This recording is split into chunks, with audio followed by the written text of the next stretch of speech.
All right. Good afternoon, good morning, good evening, depending on where in the world you are. Welcome to Grail Country. I'm here with Clara and Wes. So to have another look at what it felt like for people who were, quasi newcomers. Clara's not entirely a newcomer, but I would say you are a newcomer. Yeah, you qualify.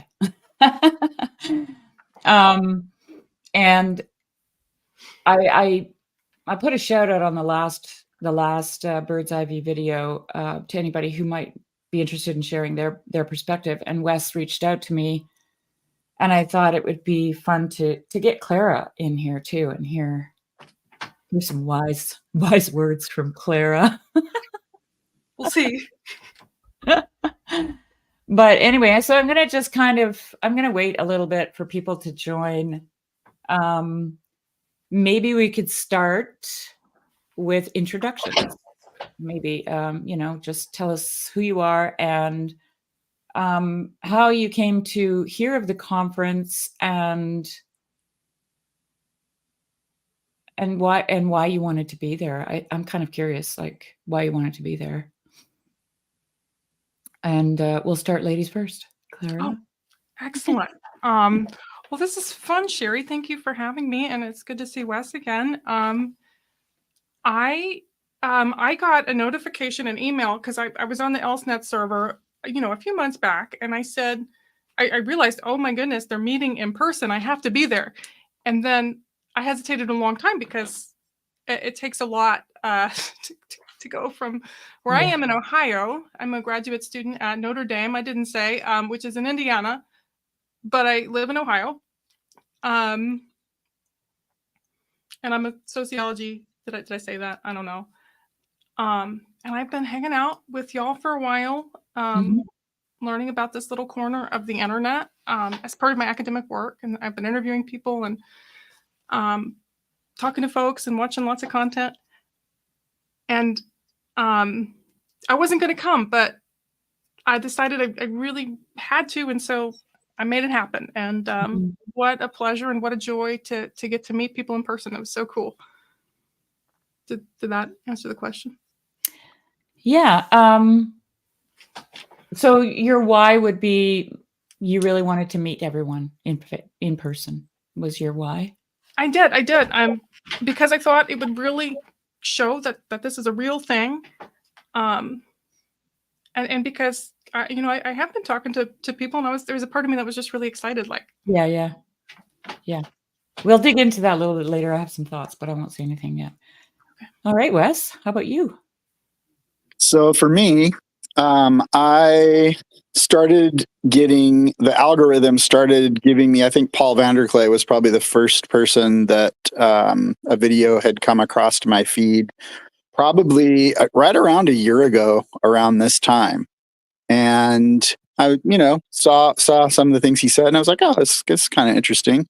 And as that continued, I got more videos, Vervaeke and Peugeot and all these people, and I start going down this rabbit hole, and I'm like, wow, this is really interesting and relevant to what things that I'm thinking about and where I'm at. And so just kept going down that rabbit hole. Didn't really realize the level. I don't think I even knew about the corner, really. I think the videos I had seen early on didn't really, I didn't understand that element of it. I just thought this was just a guy just doing videos, and I didn't realize all the connections. But then that started to become a little more clear.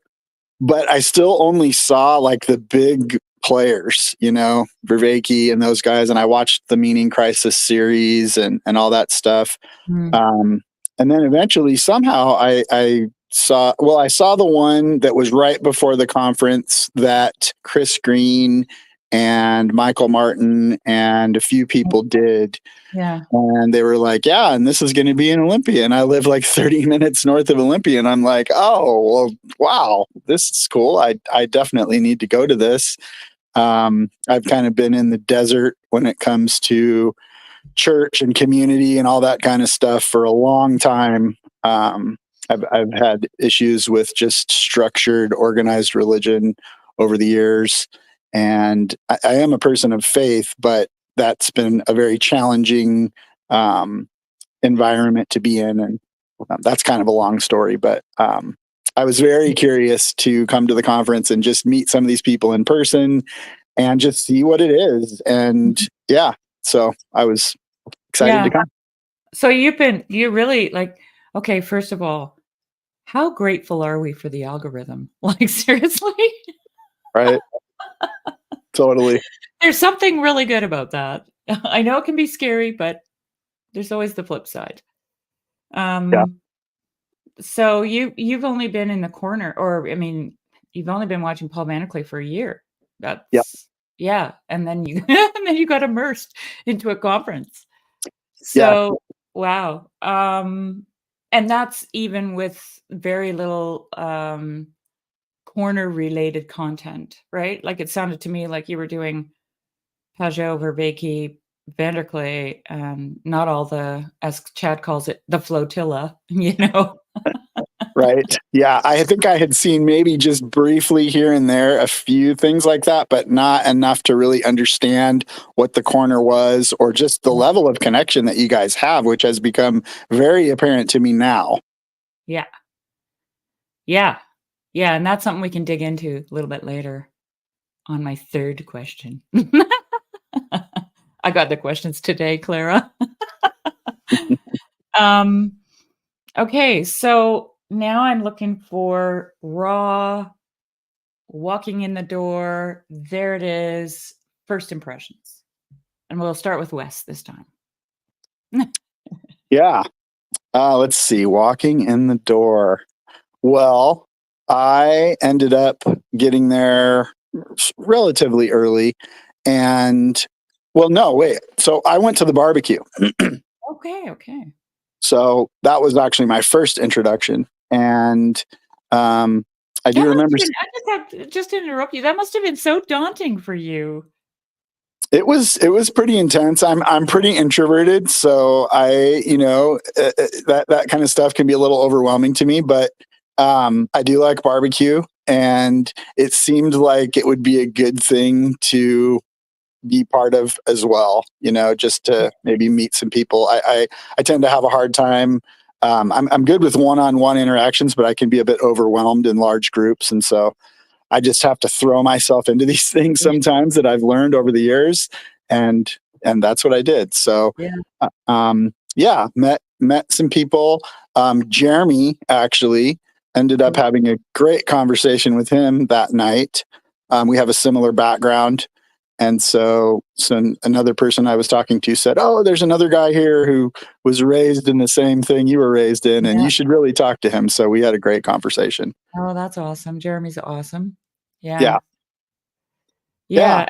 And then how about day one of the conference? Like, how did that lay with you, Yeah. So I came in that morning, and I got there relatively early, and Paul was one of the only people in the room with the tables. And so I just walked over to him and chatted with him a little bit. And then Rafe came over and we were chatting. And that was great. That was a great kind of ease my way into it, meeting, probably the main person I've seen more videos of than anybody. And just to be able to chat with him a little bit was cool. Yeah. And then on to the estuary and the speakers. And yeah, I liked that it was not a huge amount of people. The fact that it was a smaller group, because I've been to conferences over the years, and 80 people versus a couple hundred is a big difference. Mm-hmm. Yeah. And I mean, 80 was still a lot for me. Like I didn't even get to say hello to everybody, There's a lot of people that I missed. Yeah. But yeah. Okay. Very cool. How about you, Clara? Well, to start off, I had a wonderful flight.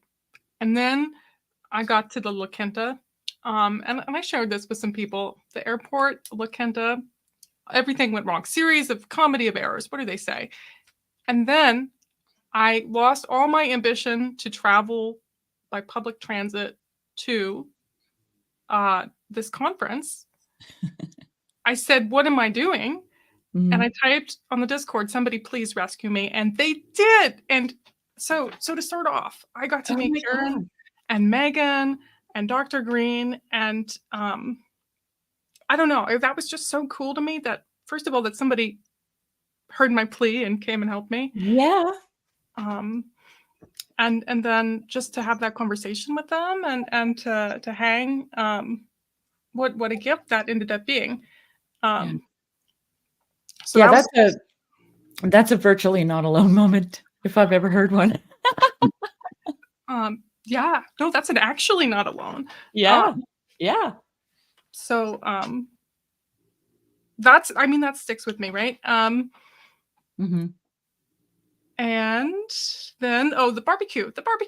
Okay, so we roll up to Nate's house, and just to see everybody together, it was like family reunion vibes. I heard someone say that, I think, and it just had that character. Yeah. And everybody kind of knew who people were. And like, okay, if you go to an academic conference, everybody kind of knows who everyone is. You don't go up and talk to them. Right.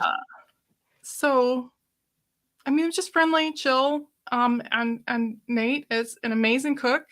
Mm-hmm. And there was some kind of banana pudding dessert that was just really excellent.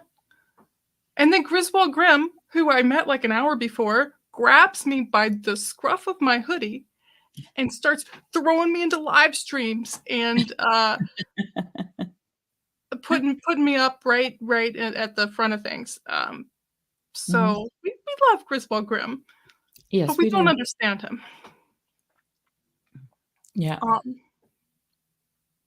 And then, of course, knowing me, the next day going to the conference, I definitely got lost on my way there. I was super confused. I didn't know where to go or what to do. And somebody comes up and says, "You're in the right place. Here's a cup of coffee." And that's what your sociologist needs. So it was great. Good start. Right. Yeah. And I think we kind of, Paul Vanderklay had a short speech on the first day, which was great. I remember my sister saying to me, "Man, that guy knows how to do it. He just packed so much stuff in there, got it all. It was concise. It was, easy to follow. It was like, and she was a newcomer too, right? So she really, and then Graham, and so it kind of went, we started it off with a little bit of a hand grenade, I think, in that department. Yeah. I haven't really talked much about my experience, but it did feel like when you said family reunion, I thought, yeah, that's a good description. I felt like that all the way there. Like I was doing a family reunion of sorts. I was really excited to just lay hands on people. Yeah, so that leads me to my next question. Is this real? So did anybody get a sense when they were watching the interactions with these strange people who somehow knew each other, although they had never met, that it was real, or did you get a different sense? Clara, do you want to start? I have a clarification question, if that's okay. Yeah. We're talking about real. It's your interpretation of real. Okay, because I don't know if is it the antithesis to some kind of fake, like, oh, we're kind of pretending we love each other and we actually don't, or is it the antithesis to that. Okay. Yeah. Yeah. Okay, because part of me, like, I have to go in sort of thinking, when I tell people about this, are they going to think I'm bullshitting them, or are they going to think I'm real? So one of the things I'm thinking is it going to be this kind of sort of fake thing, or are people going to actually be cool? And yeah, no, by no means did I think anybody was sort of putting on anything. Yeah. But I certainly got the vibe that, like, this is for real and people actually do this. And yeah, I don't know what else to say. I was, yeah. I mean, did it give you a sense of a previous relationship with each other, like that there was actually a foundational relationship there before they met? I was just blown away yesterday but whenever Graham was talking about about this, and then I think PVK streamed Graham talking about it. Mhm. And he used that beautiful metaphor. And you use that too, Sherry, as well. Well, I stole it. I stole it from Graham. Don't give me credit for that metaphor. That's his. Okay. Yeah. I need to hear a lot more of Graham, but that Yes, and you do. Yeah. I just think you had it right on. The sending gifts ahead. Absolutely. Yeah. Yeah. And people greeted me with hugs, and I'm like, what are these people doing? But sorry, Sherry, you were one of those people. I was one of those people. and then I got some reviews on how bad of a hugger I am, which is true. It's 100% true. I took the opportunity to teach you. She's like, I don't know how to hug. I'm like, okay, let's do this one more time. I'm not a very touchy-feely person, but I have a great dog. But I got that vibe. I've had lots of people here from Europe, and we have these stereotypes in our heads of Spanish people and French people being kind of hot-blooded and really touchy-feely, and all the kisses and all the stuff. The Germans were way more touchy-feely than the French and the Spanish, let me tell you. I'd go up to my Spanish woofers and give them, big hug, and they'd be like, just boards. I'm like, so you're used to it. What is happening?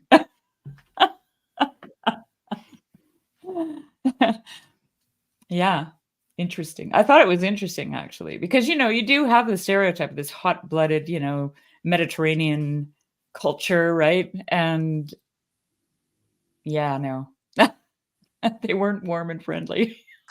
Strangely enough, they were after a while. Like, I had great relationships with them, but it wasn't like what I thought. Yeah, but I saw you going and hugging everybody at Northwestuary. So, are you just a hugger? Is that what's going on? I am a hugger.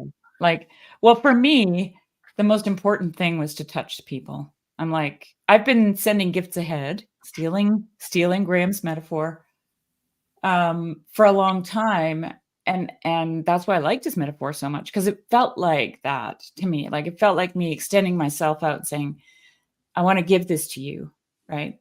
This is something precious to me, something precious to me that I want to share with you. And so being able to be in the same place, I just, like, the only thing that was ever missing for me was the physical contact. So that's what I had to do. I had to have it. In spades. Okay, now Wes is over here meeting strangers, and I just have to know, what is he doing with all these weirdos hugging him? Yeah. So let's hear yours.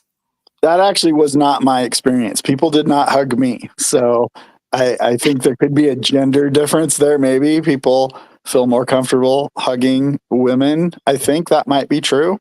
Well, you're also new. Like, you weren't a familiar face. True. Right? Yep. So I think that, I know for myself, I was hugging people who I, have been interacting with forever and have never been able to be with. So yeah, that makes total sense. A strange bald man. Wait, we're not going to hug this guy. We don't know who this guy is. So what was your sense of watching people that did know each other previously, watching them interact? Yeah, it was very apparent that it was real. Like, in fact, at the barbecue, I was sitting at a table across from Michael Martin eating food. I didn't even know who he was. Even though I saw him on the video, for whatever reason, he didn't look the same, or I didn't recognize him or something. And you had arrived, and you guys had this, really, oh my gosh, I finally get to meet you. Like, it was very, you were clearly excited to see each other. And I saw that happen over and over again. Like, people were very genuine and very, it was very real. I got no sense of fakeness at all. Yeah. And so did that creep you out? Like, I'm just going to throw these things out here. Like, was that like, okay, weird? Or was that like, wow, this is something's here going on here? The latter, for sure. Yeah. Okay. It was clear that you guys knew each other. Like, there was a genuine connection there. And in many cases, it had only been virtual, and now it was in real life. And it was like, oh, wow, we finally get to see each other. And I remember Chad saying I guess he was kind of freaked out by that. Like he didn't know what to do with that because it was, he had met all these people online. But then when you see him in person, it's like, oh my gosh. Yeah. Yeah. Yeah. And I mean, Chad's been to Chino, and he's also had events at his own home, and he's actually met quite a few people. So I wonder if Chad's listening. I wonder, Chad, if this conference was like just something else, something different, that would make you say something like that. I've heard that comment on different videos that there was something about this conference compared to the other ones there was something about it that was different. I've heard people say that. Paul Vanderklee said that over and over again, and I can't say because that was my first conference. Like that was my first time meeting people. So, but I heard it from Paul Vanderklee quite a bit. Yeah. So Wes, when you reached out to me, was there anything in particular that I might have like not asked you that you wanted to share about this experience? I think this is my first time ever doing a video like this on anything. I'm really glad that you were willing to do this. Actually, it's great. Yeah, well, I had mentioned earlier, like I'm pretty introverted, and I kind of live an isolated life. I feel like a lot of the time, and seeing the connection that you guys have, which honestly, it's kind of blown my mind that people who are in all kinds of different parts of the world and the country have developed these like really genuine relationships and connection. I don't think I thought that was possible. And so just seeing that apparently it is possible, and it's actually really encouraging to me because, much of the time I feel like, I'm just kind of going along and just doing my thing. And I'd like to have more connections and whatnot, but it's just, it's just hard to meet people and find people that are in your vicinity that there's that kind of resonance with. And so, I think I've kind of written that off in some ways as not possible, but apparently it is possible. So that's actually, I'm encouraged by that a lot. Yeah, that gives us a little more faith in the human race. I think it should anyway. Yeah. Not to put my sociology hat on, but I want to hear more about this resonance thing. The idea that, or people that resonate with me when I said that. Is that what you're referring to? Yeah, no, what did you mean by this resonance with people? Like what were the indicators that there was a resonant community? Or did I get that wrong? Did I misread you? No, that was right. That's a good question. I don't know. There's just something that seems to be, I'm not sure what the word is, but there just feels like a familiarity or a similar place in life or path or openness to having these kinds of conversations that I don't experience a lot of times in the world. And so, going down this rabbit hole of PVK and Vervaeke and Peugeot, and just knowing that there's other people that have gathered and are interested in these ideas, maybe that's what it is. It's the resonance that there's something going on here that people are involved with that's exciting. Like I think there's something really good about that I have missed out on. And so does that help? Yeah, I think I got you. Yeah. Thank you. Okay. I'm going to drop a link in now. And we're going to do what we did with the other conversation where if people want to jump in and ask Clara and Wes anything specific that I, never touched on or that they're just curious about, please feel free to join. I know Chad is going to join. He asked for a link. Group 5. Group 5. Yeah. Yeah. So jump in, Chad. It'd be great to hear from you. Yeah, that's interesting, the resonance thing. I've been thinking a lot about resonance, Clara. I don't know about it. Like, I don't know what it is. I almost want to say spirit. It's like the spirit of a place. Like, and it's interesting because when you asked Wes, he's like, um, you know, he doesn't even know how to describe it, right? Like he doesn't have words for it. It's like intuitive or something, you know? Yeah. Yeah. Hi, Chad. Hey there, how's it going? Good. How are you? Pretty good. I'm just about on my. I'm just about to my house. I got done early with work, um, so I hope I'm not losing you guys. Uh, Yep. there's this. Okay, so I've heard somebody recently talking about um, paintings, and like paintings that are like really famous, whether they're in a museum or something. And when you see them in like a picture or on in video, they're nice and whatever. But then like when you actually see them in physical in their physical form, they're striking and much different. And you get especially ones that you're really familiar with.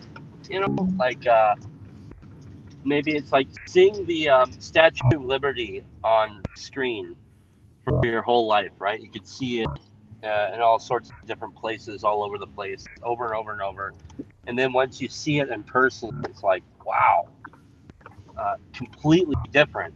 And that's what I think I was dealing with, especially that first night at Nate's house. Everything about it was just, um, it was disorienting because almost everybody there I was familiar with and had conversation with. And then everybody was like all around. It wasn't just like they were sitting right in front of me like we are right now on the screen. They were like behind me and over to the left, and someone's in the house, and they're walking around, and everybody's talking. And so in that way, it was just really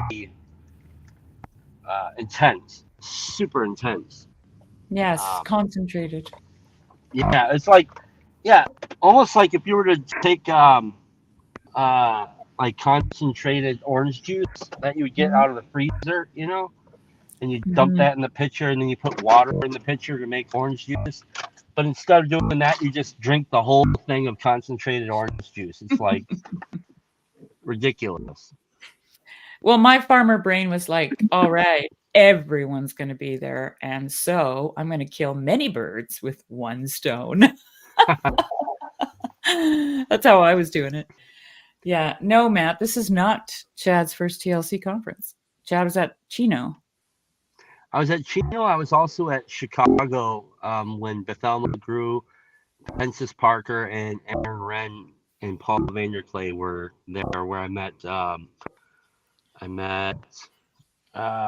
Dave W. in person. And so yeah, no, this is my third one.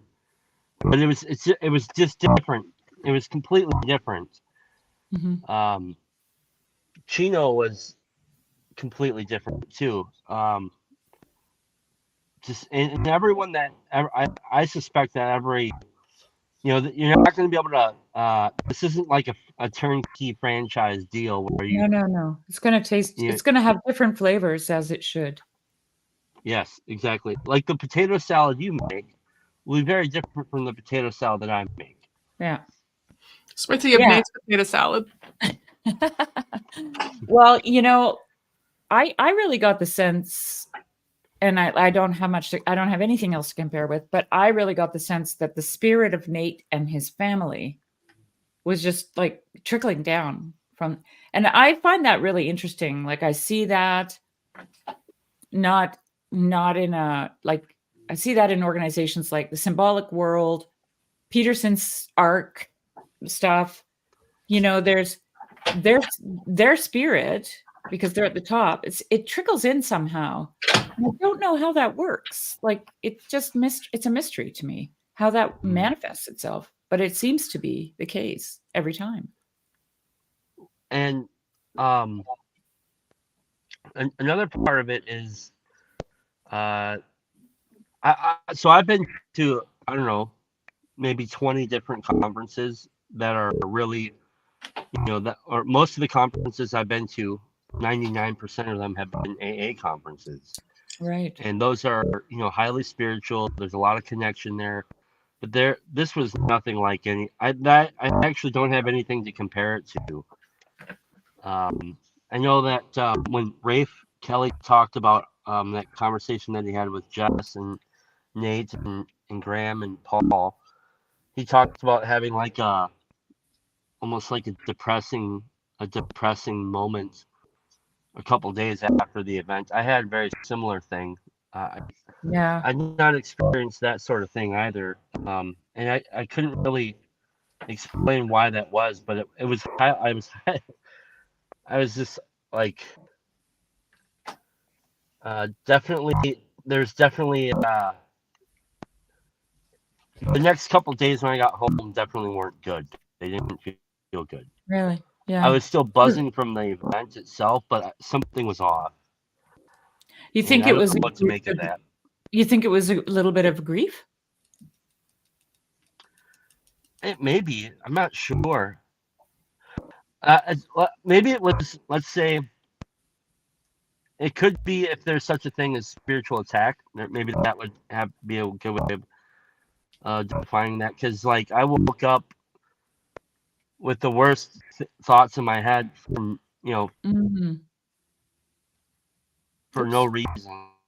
Yeah. And I don't know why that is.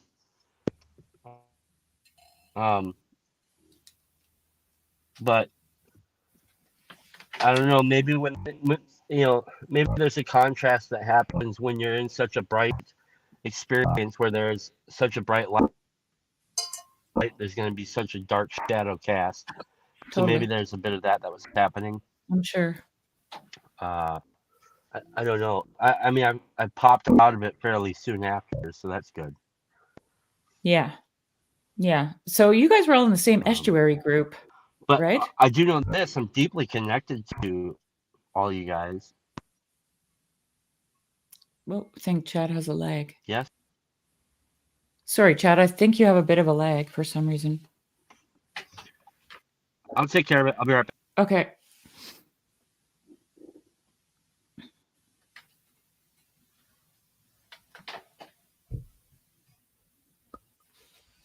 Yeah, it was funny when we were in the group. I didn't realize that Chad initially. Didn't realize he was the one who wears the mask on these other things. And then there was this moment where I was like, "Oh, you're the guy that wears the mask." And he goes, "What are you talking about? What?" And he pretended like he didn't know what I was talking about. And then our leader goes, "Oh, no, that's another guy. That's a guy that lives around here." Yeah. And I was like, is he just making that up? But apparently he was confused or something. And there is a guy around the Olympia area that wears one. So it's kind of a weird moment. No, that is weird, especially for someone who's not familiar with the flotilla. Oh, that's funny. Yeah. Yeah.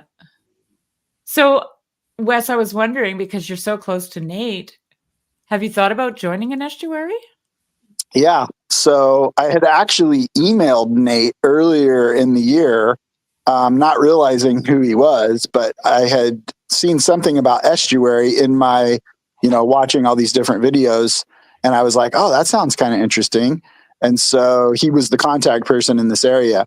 And he replied to me pretty quickly after that and told him when they meet.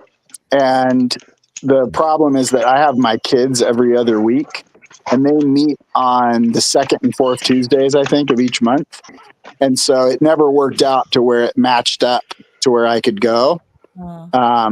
But Lauren, who I think was on a video that Karen put out recently, she lives right in my area. So somebody had connected me with her at the conference because I said, is there anyone else from my area here?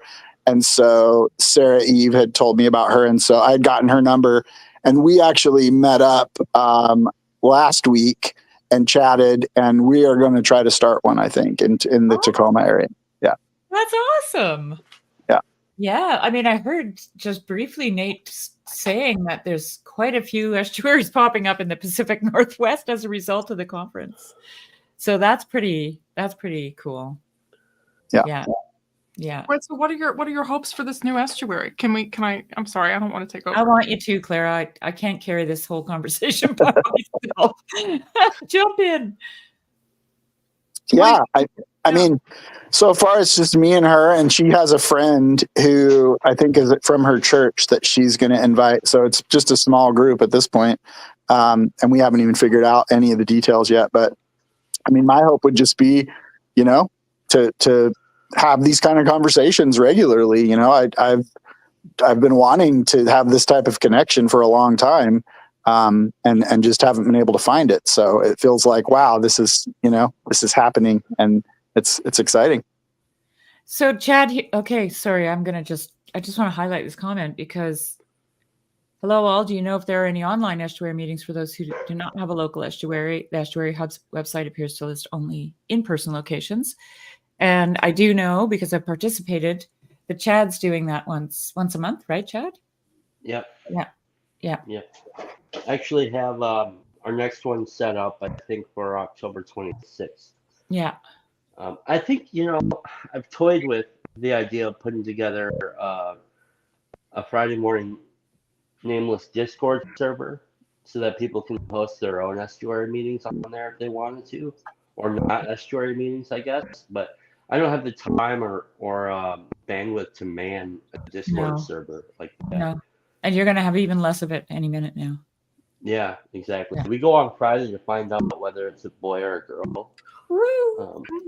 Nice. And last night was having some abdominal pain below her right rib, and so she was looking into that, and she was doing the WebMD thing, and like that's never a good idea, because especially if you have a good imagination, she was thinking, well, this could be preeclampsia and stuff. So no.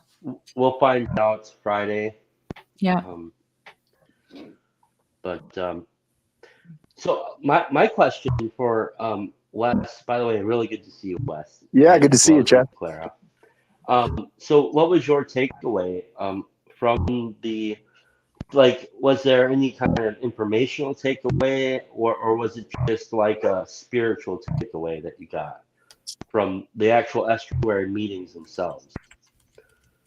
Yeah. I would say it was primarily spiritual. The informational was more from the talks, like Graham's talk. I ordered a book that he had quoted, and there was some great information that actually came out of all those talks. But the estuary meetings, just the vulnerability of everybody, and everybody connecting and sharing. I mean, stuff from Sherry's sister, stuff from you, Chad. Like it was a powerful experience. Like just getting to know people in that group, and the things that were talked about. Like it was great. It was really, I felt genuinely connected in the group. Excellent. Yeah, at some point, anybody, I think, if they really wanted to start their own online estuary setup, I'm guessing you could. You know what? Tao's volunteering to do a Discord server. William says a Discord server of someone who would officiate, who knows how to lead an estuary. And Tao said, I volunteer. So here you go, Tao. Nice job. A little job for you, Tao. Okay, I gotta talk. I gotta pose a question. You do it. This is not a critique. I love you all, and I love this online idea. But just to stir the pot, I thought technically and officially, estuary could only be in person. Yeah. I was wondering the same thing. And here's the other thought that I would add to that, Clara. Part of the reason, the main reason I don't go to estuary meetings is it's my location. But look at the dogs. But the other reason is because I'm so highly involved in this space that this feels like an estuary to me. Like I'm in estuary 4 times a week or something, in an estuary group. Not that it's in person, but yeah, I just don't know if, even if I had an estuary like nearby, I don't know if I'd have the bandwidth at the end of the day for that again. So, but you're right. Like that is kind of the whole purpose of estuary. But then again, there's people like me, like my sister said to me, wouldn't that be cool on the way home if we had an estuary in Williams Lake? And I'm like, I said, Tracy, she lives 3 hours from Williams Lake on a rough gravel road. And she only goes to town when she needs groceries or hospital, So it's like, you're not going to drive in for an estuary group. It's not going to happen. Right. So there are people actually in places that could benefit from an online estuary. Yeah. The idea there, I think, is that you're definitely not going to have the same kind of resonance. Even like we had our first on the ground estuary in town here, that we're going to hopefully turn into a regular one. That was on Monday night. My pastor and a couple people from church and my wife, and then Mark S. from that's been hanging out in the corner here. He showed up. It was really good, and like that was it's so the online experience is going to be a lot different than the in-person experience. Online is only supplements, and you can't live off of supplements. So, the idea is if you can, be an in-person one, do that. If it's impossible, and you're willing to, the TLC itself is a good place to kind of get what you're hoping to find in some sense in the estuary. So this is a cool enough place to explore those kinds of relationships, whether it's in Discord or in these live streams and stuff. If you're feeling like you want to participate and not just be a commenter or something, then you could do that online here. Like we're already providing that in some strong way, I think. And I don't diminish the online at all, because I mean, oh man, there's just so much I could say about the validity of online stuff. I mean, when Ann and I decided to announce to everybody that we were going to have the baby and stuff, and I mean, everybody came and helped out. I mean, that's what I was showing you guys before. Like, this is the bathroom that you guys paid for, Hey. Wow. and this Amazing. is all of the gifts that are in this room are all gifts from you guys. Oh my gosh, Chad. And wow. And so, like, online, it's like I don't ever want to diminish that, because there's a lot of value there. But it's, at the end of the day, it still is very much a supplement. And also, but the other thing about that, for me, all of this stuff, whether it's online or on the ground, the idea is this isn't about those who are already here. It's more, I think, about those who have yet to come. Right. Yeah. There, That's a good principle to keep in mind. In the last conversation that I had with Tracy and Graham and Megan, and I asked the question if this was real, and we talked, and I thought, oh, you never mentioned the babies that were born from this little corner of the internet. Like, that's about as real as it gets, right? Yeah. People have gotten married and started families, and like one couple are on baby number 3 already, so, and that's not just, I mean, those are people that were they met in the Discord server, they met through the community. There's other people who met someone outside of the community but did the same thing, right?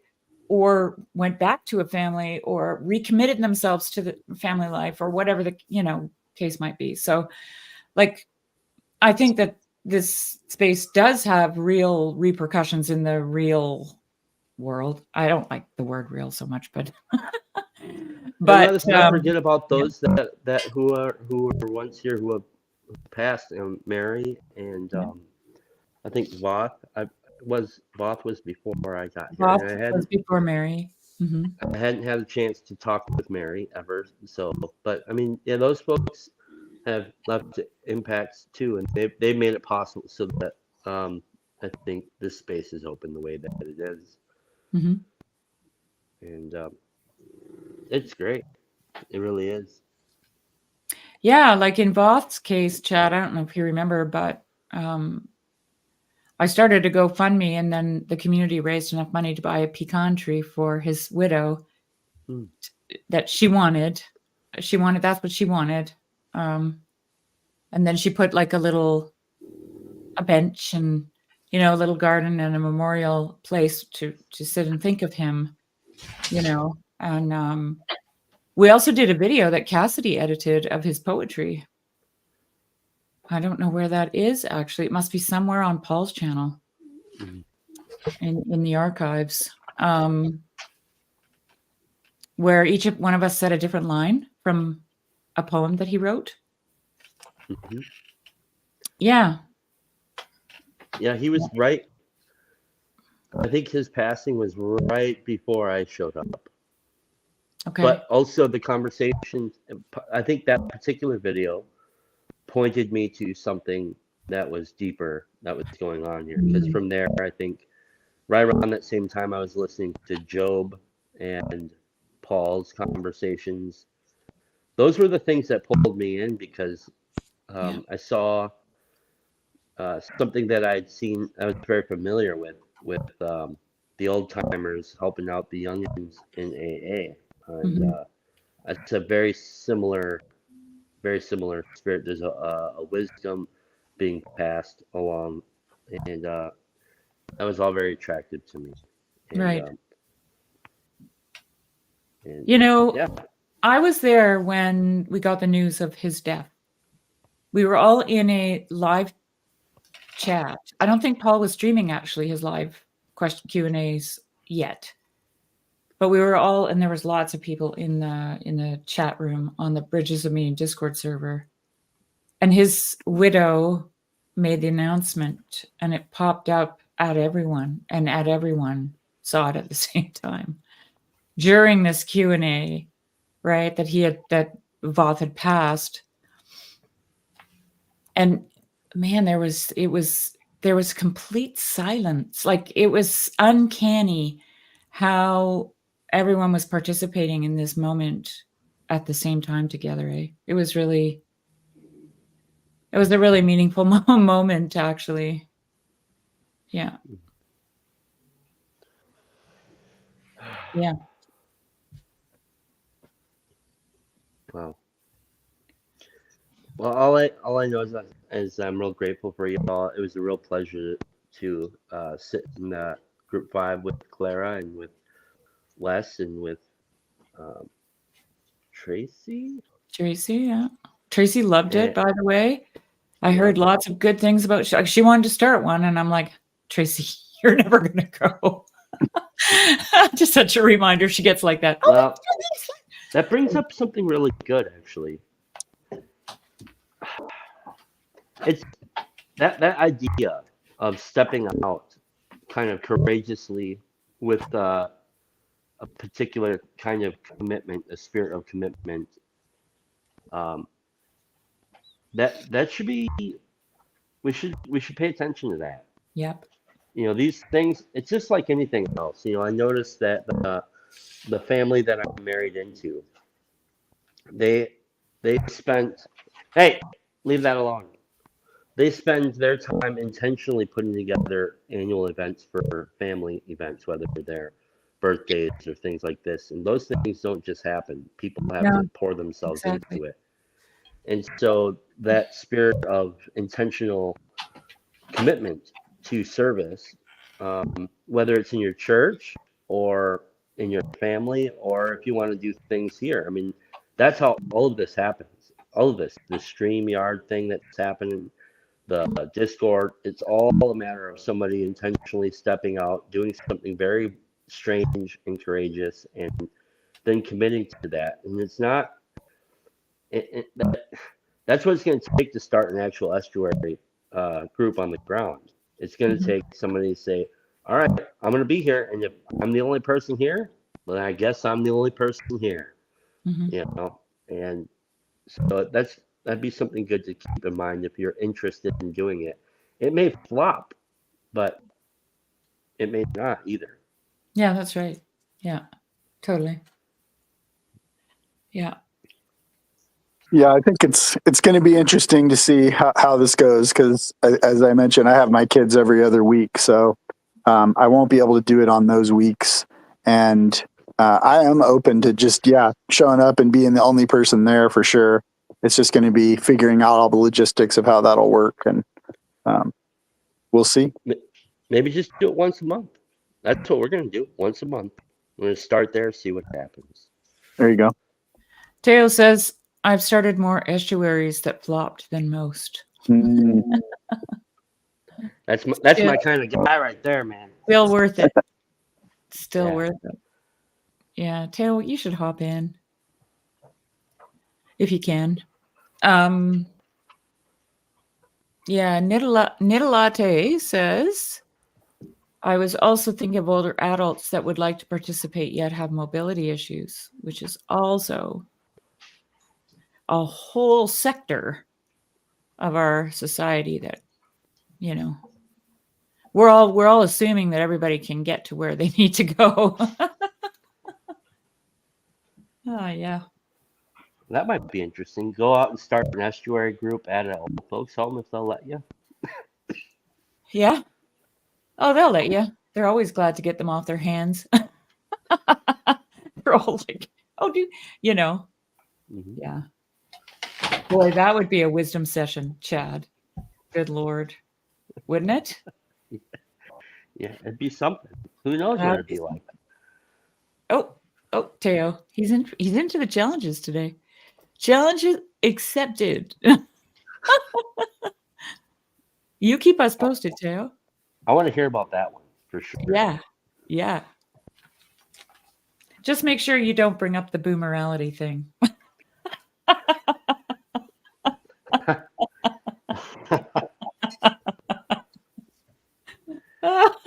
You might not make it out of the old folks home alive. Oh man, I could think of a better place to not make it out alive. Yeah. Well, as a youngin, under those circumstances. Yeah. Well, that being said, I should actually start putting some tile up in this bathroom. So, thank you so much, everybody. Good to see you, Chad. Thanks for joining us, Chad. I really appreciate it. Good to see you, Chad. Toodles. Bye. Claire's face is the best. Isn't that cute? I think that's the nicest thing I've ever seen Yon God say. Well, actually, maybe not, but close. Thank you, Young God. I truly appreciate being the subject or object of the nicest thing you've ever said on the Grill Country channel. Okay, well, no, go ahead. I would love to interview Young God. I'm going to keep asking till he says yes. yes. I've been dying to talk to him too. He keeps telling me I have to wait. I'm not good at that, but I'm waiting, Young God. I haven't forgotten. So I'm gonna wind it down now, and just wondered if you guys had any last thoughts or anything that you wanted to add to the conversation we didn't touch on. Well, I mean, I was just observing as you guys were just talking there and sharing just about, other past situations. Like, to me, that's just like re-emphasizing that this is a really meaningful community. I mean, it sounds like there was stuff involved with death. Chad's about to have a baby. People have gotten married. Like, there's just all these elements of life that seem to be part of this community, which is really a beautiful thing. Mm-hmm. It is. Yeah. It is. I never know what to say as part of these things because I feel so connected because I know Chad and he's super cool and it's such a rich sort of how cool is it to get to know someone like Chad or someone like Sherry on the internet? Like someone like Wes, now we can be internet friends. Yeah. The point I was making was, I think all of us, I've heard everybody say, not everybody, I've heard so many people say, well, I feel a little bit French, and I definitely feel that too. And so that's something I've been sort of thinking about. And I don't know if y'all have thoughts on that because I've heard so many people say it is why and I missed Luke's stream on this the other day, so no spoilers. Just kidding. Please spoil it. Did you say a little bit fringe? Yeah. Yeah. I mean, I've felt that way for years. I the whole idea of belonging, where do you fit? Where do you belong?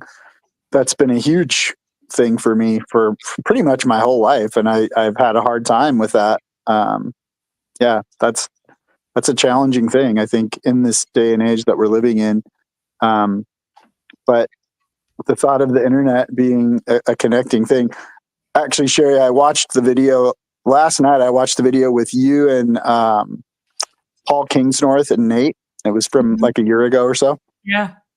And the idea came up of, can this technology be used for good? Basically, can it be used in a redemptive way?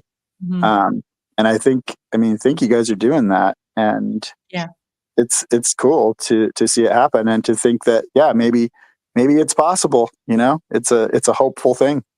Right. I mean, that is something that I've kicked against for a long time, because I am rural. I'm, kind of remote. I only go to town when I have to. I don't want to go to town. Like, really.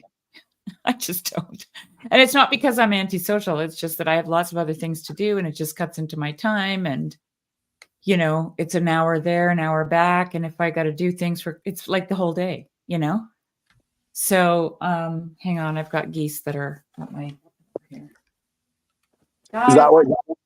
Is that what you meant by fringe, Clara? Just kind of out on the edges kind of thing? Yeah. Well, and also I'm just kind of wondering too, as people are coming into the space, I think there's sort of a very natural, do they start out on the fringe? I don't really know, actually. Well, see, here's the thought that I was having the whole time, because, I think most people feel misunderstood, not really known. And that would necessarily bring them into this idea that they're fringe. And then because of the isolation due to technology and individualism, they really feel fringe. But it's been my experience in the many relationships that I've had, like in real life relationships, like everybody says that to me. And then I'm thinking, oh, that's how I feel. And then I'm like, well, I think we all feel like this. So I don't know if there's only certain, because, a lot of people want to deduce that this corner attracts fringe people. I think it just attracts people. And people now, because of the lack of community, and I would also go so far as to say globalism, because of globalism and the tearing down of, smaller places of connection, people groups and whatever communities. People are really feeling fringe, and of course in Canada, that word has a specific meaning, okay? Because Justin Trudeau called the people who participated in the trucker convoy just a fringe portion of society. And so it was a running joke, because it turned out that 70% of the population were fringe. So that's not fringe anymore, right? Yeah, that's a pretty big fringe. That's a big fringe. Yeah. And so, there's cups now and hats and scarves and banners and everything, that we're all part of the fringe, right? And I think it's just because we're so cut off from each other. And, to use that Justin Trudeau example again, because we're so cut off with from each other in this world of, I don't know, Claire probably knows what it's called, but I don't. Isolation, individualism, technology, modernity. The isolation industrial complex. Yeah, this atomizing, whatever it is, spirit, I'll call it. It can say things like that and really hit its mark, because I think most people believe it. And that's the sad thing for me.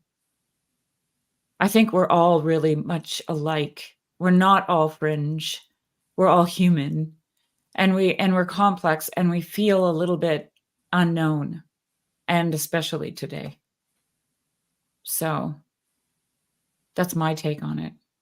Yeah. And to have a safe place to just show up and be able to say what's on your mind and hear what's on other people's mind, and then go around the circle and, oh yeah, that resonated with me. I mean, that's, I think, just meeting a huge need. Yeah, it's connecting us back together again. And I mean, Matthias Desmet, who, if Clara hasn't read yet, needs to. The list grows every day. It's a thin book, and you'll have it done in no time. It's 5 hours on Audible. You can handle it. What's the title? It's called The Psychology of Totalitarianism. Mm. But he talks about how he talks about mass formation, not psychosis. Okay, not a mass psychosis. He's very clear that that is not what he's talking about.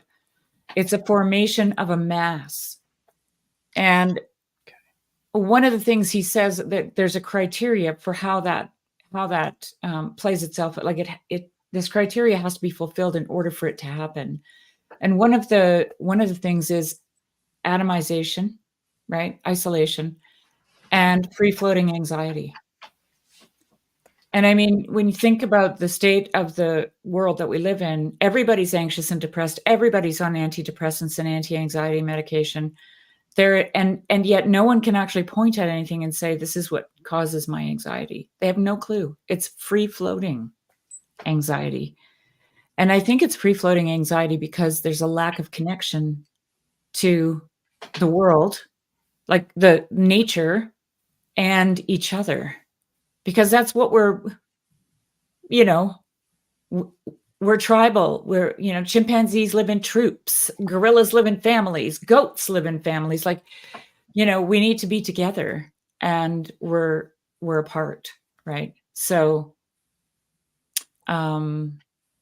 yeah. And then the cool thing about that, Clara, is that he says that if somebody wants to take control of a culture, they can point to something and say, that's where you need to put your free floating anxiety. Right? Then, Wow. That sounds like a book I need to put on my list too. Oh, you need to read it. Yeah. Everyone needs to read it. I've been preaching Matthias Desmet now for ever since the lockdowns.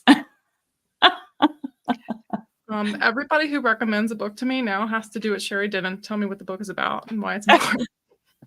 There you go. That's only fair, really. Yeah. Yeah. I'm sure you don't have the time to read everything. Well, that sounds like something in the social movement kind of sphere, like thinking about this maybe as a social movement. Well, and Clara, the other thing he talks about ad nauseum, and he's writing another book on it right now, is resonance. What? Uh-huh. Full circle right there. Let's do a little tap dance.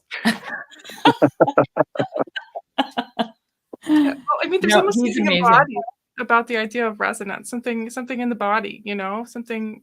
Well, he talks about rationality as it's logic that actually connects things together. So you take these bricks of information and you attach them to each other, right? And that's what your rationality does. And it's all well and good. He doesn't condemn it. He doesn't condemn the elites. He's not a conspiracy theorist. He's a really good scientist, actually. And he says, but then is essentially what you've done with your rationality and your logic is you build a wall around yourself. Right? And what breaks that is vibration. Vibration breaks the wall, crumbles the wall. And it comes through the resonant voice. So, and then he shows historically how tyranny was undermined by resistance movements who had a voice in society. And he also shows that when those voices were dampened, oh, hang on a second. Is it the geese? I want it to be the geese. The voices were dampened. Where was she going to go with that? One person can take over. I'm here. When the voices went underground for whatever reason, like they had to There's a hide strange or man whatever. behind you. Yeah, that's my husband. Oh, okay. He just got the truck stuck and I have to go help him get it out. But when those voices stopped resonating, vibrating, that's when the worst atrocities began historically. Wow. Yeah. So something to think about, Clara. Let gotta your read the book. little light shine, right? Yeah, that's right. And that reminds me of what Rebecca says too about rationality, and that it's basically the way we understand it. We usually just use it as a synonym for logic, but really, if you're the way he was talking about it was, it's the ways that we learn not to deceive ourselves, something like that. Rationality. Yeah, like it's something along those lines. It's been a while since I've heard that I'm thought. a little bit in disagreement with Vervaeke, but I'm not as smart as he is. So I might be I'm totally open to knowing that I might be missing something there. But I think he relies too heavy on rationality and less on intuition. And I am more inclined to rely on my intuition than I am on my rationality, because I think it's rationality that often gets us tripped up with bullshit. Yep. Because stuff makes sense, right? Oh, that's logical. Right. Well, and that's what's so interesting about the way he talks about it. And the way I just described it, I totally didn't do it justice. Okay. But I remember the first time I heard him talk about it, I was like, I've never heard anybody talk about rationality in that way. But it was something along the lines of being able to figure out the ways that we deceive ourselves, something like that, which is very different from where it often goes, you know? Well, I'm sorry, but I have to wrap up because my husband's not a good waiter. And I got to help him get the truck unstuck. And yeah, so it's going to be, the 1-ton pickup. But I will leave you with this. What was it now? There was a, about deception. Here's the question I've always wanted to ask John Vervaeke. Why does the whole story in Genesis begin with deception? There's a little estuary question. Nice. You're savoring that, Wes. Yeah. That's good. I definitely will be chewing on that. Yeah. I think avoiding deception is the worst deception. But anyway. Yeah. Anyway, I just want to thank you guys for reaching out. Thanks for reaching out, Wes. Thanks for participating, Clara. I'm going to see Clara in a few more minutes. We're doing our questionnaire, Clara. Today, right now? You got me on the schedule at 1, but... Whenever you're available, if we're on the schedule, great. Okay. Since I have to go help my husband with the truck.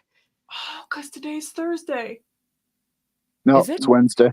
Wednesday. Today's Wednesday. Okay, great. Excellent. Are we on for today or Thursday? I thought I had you on for Thursday, but okay, today's cool too. Up to you. Okay, well, I'll check in with you later. Check in with me. I'm sorry. I'm a little bit absent-minded, but me I've got a ton of stuff on my calendar too, so I'm like, I don't know what to... Anyway. Awesome. Thank you for having me here. Yeah, thanks, Clara. It was great. Great to meet you, Sherry. Good to see you, Clara. It was good to meet you too, Wes. And keep us posted about your estuary start. Yes. Yeah, that'd be great to hear about. Definitely. And I don't know how to post a link to the Girl Country Discord, but we do have a Discord. Girl Country has a Discord. If anybody, are you on the Bridges of Meaning Discord by any chance, Wes? I am not. No, I would love to be. All right. Paul posts links for Bridges of Meaning. I don't know how often Nate posts a link. I might be able to post a link for the Discord server in the comments of this video. I have to check. But we'll get you hooked up somehow. Yes, come hang out in the Discord. Cool. Yeah. Awesome. All right. All right. Thanks, everybody, and have a good rest of your day. Thanks a lot. You too. Bye.